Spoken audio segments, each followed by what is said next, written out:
What if I told you World War II didn't start with Hitler's invasion of Poland?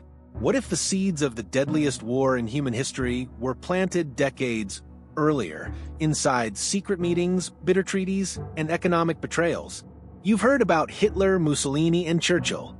But have you heard about the secret French-German arms deals? The American corporations funding both sides? Or the quiet revenge burning inside a humiliated Germany? This isn't in your school textbooks. This isn't just a story of battles. It's about manipulation, revenge, and power.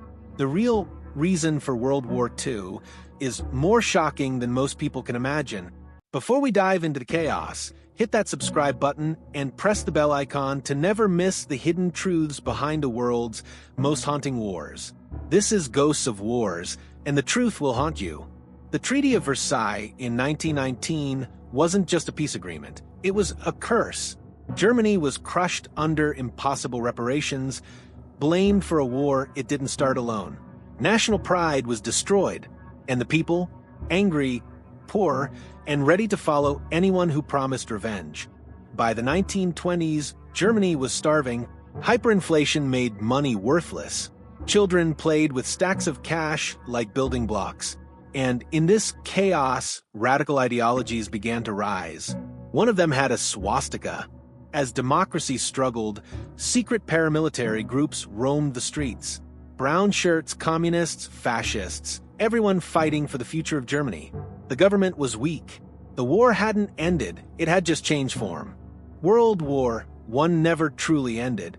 Veterans returned traumatized and furious. These lost soldiers became the backbone of fascist movements across Europe. The horror they saw, it turned into hatred and hunger for a second war. While Europe boiled, America turned inward. The Great Depression shattered its economy. The U.S. closed its eyes to rising fascism, pulling away from world affairs. But in the shadows, American banks still did business with the Reich. In 1933, Adolf Hitler took power and the world changed. His promise? Make Germany great again. Behind the scenes, he outlawed opposition, began military buildup, and dreamed of an empire that would last 1,000 years. While Germany rose in the north, Italy smoldered in the south. Benito Mussolini, the charismatic yet ruthless dictator, promised a return to Roman greatness. With his black shirts, he crushed dissent and invaded Ethiopia in 1935, testing how far fascism could go while the world watched in silence. The League of Nations protested but did nothing. Across the globe, Japan was no longer content with islands. It hungered for an empire. In 1931, it invaded Manchuria, creating a puppet state called Manchukuo. The world shrugged. By 1937, full-scale war with China had begun. Rape, massacres, cities burning, but no global response. Japan learned a dark lesson. The world wouldn't stop aggression if it was far enough away. In 1936, Hitler made his boldest move yet. He marched troops into the Rhineland, a demilitarized zone forbidden by the Treaty of Versailles. It was a gamble. France could have crushed him in a day, but they did nothing. Hitler smiled. He had tested the West, and they had blinked. From this moment, appeasement became his most powerful weapon. Spain became a training ground for World War II. In 1936, civil war broke out between fascists and Republicans. Hitler and Mussolini sent troops and planes to support Franco. The Soviet Union backed the Republicans. Cities were bombed, Guernica reduced to rubble. This was no civil war. It was a dress rehearsal for global destruction. In 1938, Hitler marched into Austria and was greeted with flowers. The Anschluss, or Union, was forbidden by the Treaty of Versailles, but the world once again stayed silent. German tanks rolled in, and Austria vanished from the map, absorbed into the Third Reich. Not a single bullet was fired. Hitler's confidence surged. Later that year, Hitler demanded the Sudetenland, a German-speaking region of Czechoslovakia. Britain's Prime Minister Neville Chamberlain flew to Munich, desperate for peace. The result? Czechoslovakia was betrayed without a fight. Chamberlain returned home declaring peace in our time. But war had just been guaranteed. In the East, Joseph Stalin was watching. He didn't trust Hitler, but he didn't trust the West either. His brutal regime was already killing millions in purges. But he knew war was coming, and when it did, he planned to let Germany and the Allies bleed each other to death while the Soviet Union waited to strike. By 1939, Hitler had rearmed Germany to the teeth, illegally and rapidly. Aircraft factories ran night and day. Youth were trained in military drills. Nazi propaganda convinced Germans they were victims of betrayal destined for greatness. The world looked away, but Hitler was building an unstoppable war machine. In August 1939, Hitler and Stalin shocked the world. They signed a non-aggression pact. The secret part? They agreed to divide Poland and Eastern Europe. Fascist Germany and Communist Russia, sworn enemies, became partners in crime. The West was stunned. War was now inevitable. On September 1st, 1939, German tanks rolled into Poland. Blitzkrieg, lightning war had begun. Bombs fell, cities burned, and Polish resistance was crushed. 2 days later, Britain and France declared war on Germany. World War II had officially begun. But make no mistake, it didn't begin in Poland. It began years earlier in silence. In just 6 weeks during the summer of 1940, Hitler's army overran France, a country thought to be impenetrable. The mighty French Maginot Line was bypassed, and German panzers swept through the Ardennes forest. The French army collapsed. Paris was occupied.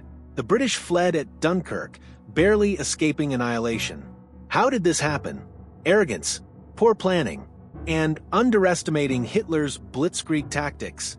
France fell, not just because of German strength, but because of years of political decay and blind hope that war could be avoided. World War II wasn't just about ideology, it was about resources. Oil, coal, rubber, steel, nations needed them to survive. Japan invaded Southeast Asia for oil. Germany eyed the oil fields of the Soviet Union. The Allies secured African colonies and Middle Eastern supplies. Behind every battlefront was a silent war for fuel and food. Without oil, tanks stopped. Without wheat, armies starved. The real engine of war wasn't honor, it was supply lines. When World War II began, America was still healing from the Great Depression. Isolationist, cautious, but as Axis powers rose, American industry began to shift. Factories were converted into weapons plants. FDR's arsenal of democracy speech rallied the nation. Ships, planes, and guns were sent to the Allies under Lend-Lease. The U.S. wasn't fighting yet, but it was fueling the war.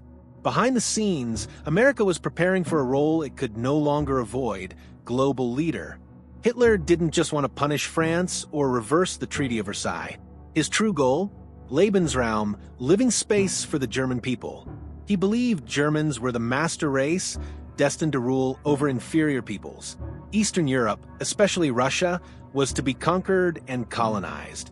Millions would be enslaved, exterminated, or displaced. This wasn't about reclaiming land, it was a genocidal vision of empire. And it drove every move Hitler made. While soldiers fought on battlefields, leaders waged a war of ideas. Nazi Germany used radio, film, and newspapers to glorify the Reich and demonize enemies.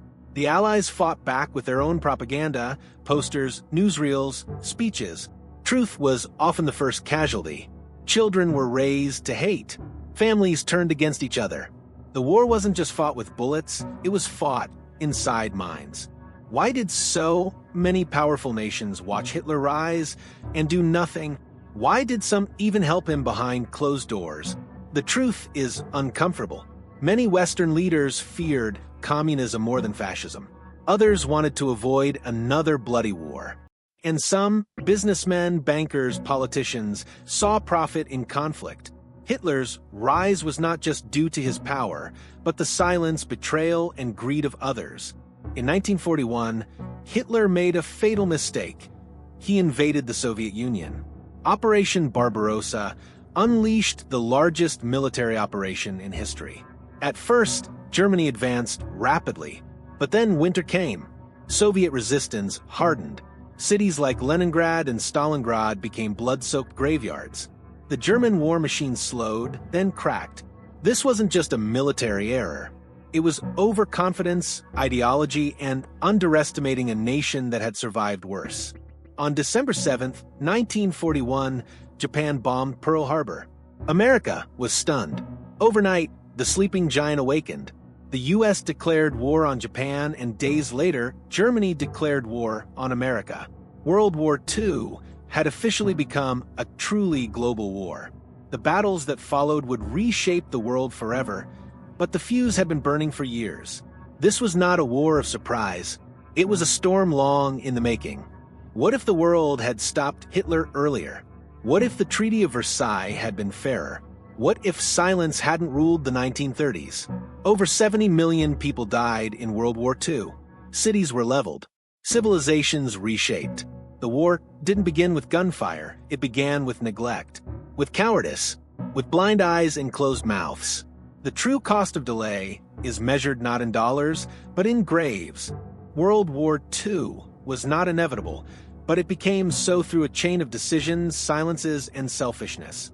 Economic collapse, vengeful treaties, rising dictators, and global cowardice all combined into a perfect storm. The war happened because the world let it happen. This story is not just history, it's a warning. For every generation. For every leader. Because history does not repeat, but it often rhymes.